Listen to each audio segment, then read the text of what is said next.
my name is Myra Cagete, your Pinay English teacher here on YouTube, and welcome to a new video. In this lesson, I'm going to talk about the words definitely, certainly, and probably. Definitely, certainly, and probably are all examples of adverbs of certainty. Adverbs of certainty are used when we want to say or we want to describe how sure we are about something. Definitely and certainly are used when we want to say that we are sure about something. If we are 100% sure about something. So, ibig sabihin, pwede natin gamitin ang definitely or certainly kapag tayo ay talagang sigurado tungkol sa isang bagay o kung talagang sigurado tayo na gagawin natin ang isang bagay. Aside from definitely and certainly, you can also use surely and undoubtedly. So, yung apat na adverbs of certainty na yan ay ginagamit nga kung ang isang bagay ay tiyak. You can also use those words if you want to emphasize that something is true. This is definitely one of the best movies I've watched. Or, this is certainly one of the best movies I've watched. Or, this is surely one of the best movies I've watched. O kaya naman, this is undoubtedly one of the best movies I've watched. Ibig sabihin, isa ito or naniniwala kayo at sigurado kayo na isa ito sa mga pinakamagandang pelikula na napanood ninyo. These adverbs of certainty can also be used if you want to express agreement or if you want to say yes. Mas may impact generally if you say definitely, certainly, surely, or undoubtedly instead of yes. Although, of course, wala namang mali kung gagamitin niyo yung yes when you want to say yes or when you want to agree. Halimbawa, tinanong kayo ng boss ninyo. Just an example. Tinanong kayo ng boss ninyo, are you sure you can finish this project on time? And if you want to say yes, and you want your boss to believe that you really believe you can finish the project on time, then you can say definitely, or certainly, or surely, or undoubtedly. Now, the word probably is used when you want to say that you are not 100% sure about something. Ginagamit yan kapag gusto niyo sabihin na hindi talaga kayo sigurado, pero malamang, okay, malamang totoo ang isang bagay, marahil totoo ang isang bagay. Aside from using probably, you can also use most likely. I will probably attend the party. Or, I will most likely attend the party. Ibig sabihin, hindi kayo sigurado 100% na a-attend kayo ng party, but most probably, okay, malamang sa oo, ay a-attend kayo ng party. Again, kapag ginamit ninyo yung definitely, certainly, surely, and undoubtedly, it means you are 100% sure about something. Kapag ginamit nyo naman yung probably or most likely, ang ibig sabihin, hindi kayo 100% sure about something, but there is a possibility that something is true. Okay? Or malamang sa oo, no? Tama ang isang bagay or totoo ang isang bagay. Now, where do we position these adverbs of certainty in sentences? Positions of adverbs of certainty. Before the main verb, but after the be verb. He definitely ate the ice cream in the fridge. They probably heard our conversation. You certainly didn't notice the mistake. The customers undoubtedly don't like the service. Sa mga sentences na yan, yung mga main verbs ay yung ate, heard, notice, and like.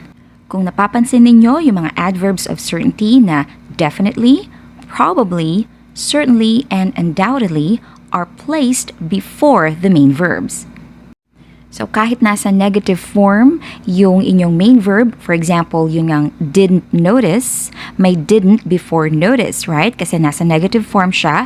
At saka yung don't like, so may don't before yung word na like, kailangan nakalagay pa rin yung inyong adverb of certainty before the main verb. Ngayon, kung ang verb naman sa inyong sentence ay isang be verb, katulad na lang ng am, are, is, was, or were, Yung adverb of certainty ay kailangang nakalagay pagkatapos or after the be verb. She is undoubtedly one of the best students in this class.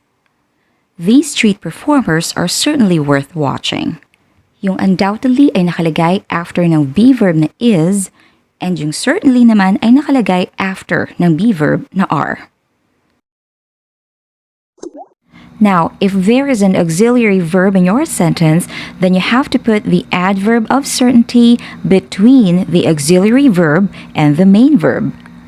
Ilalagay natin yung ating adverb of certainty sa gitna ng auxiliary verb or a helping verb and ng main verb. He is definitely going to college. Your mom will surely understand you. They have probably seen this before. It will most likely rain this afternoon. Yung definitely ay nasa gitna ng auxiliary verb or ng helping verb na is at ng main verb na going. Yung surely ay nasa gitna ng auxiliary verb na will at ng main verb na understand. Yung probably ay nasa gitna ng auxiliary verb na have at ng main verb na seen. And yung most likely ay nasa gitna ng auxiliary verb na will at ng main verb na rain. Sa mga negative sentences naman, ilalagay nyo lang yung not after ng adverb of certainty. For example, we are definitely not going out tonight. You should probably not tell her about your plan. Yung definitely not ay nasa gitna ng are at ng going out. Yung probably not naman ay nasa gitna ng should and tell. Sometimes adverbs of certainty can be placed at the beginning of the sentence.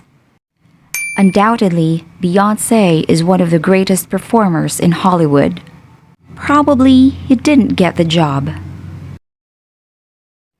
Now let's do an activity. Which of the following sentences is correct? Letter A, this product will be surely sold out. Letter B, this product will surely be sold out.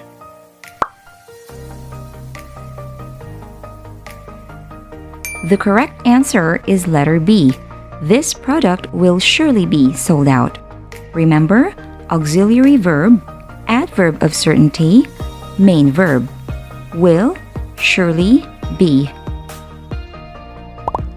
Number 2. Which of the following sentences is correct? Letter A, he definitely needs help with his homework.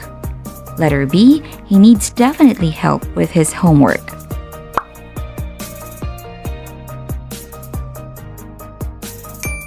The correct answer is letter A. He definitely needs help with his homework.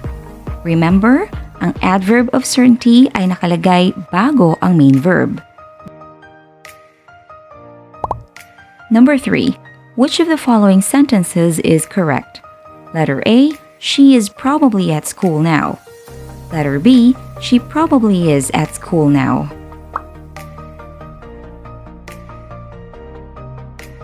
The correct answer is letter A, she's probably at school now. Remember, yung adverb of certainty should go after the be verb. Thank you so much for watching this video. I hope that you learned something new today. If you did, please don't forget to click the like button. You can also share this video with your friends. And don't forget to subscribe to my channel if you haven't subscribed yet. Thank you very much for your time today. Bye!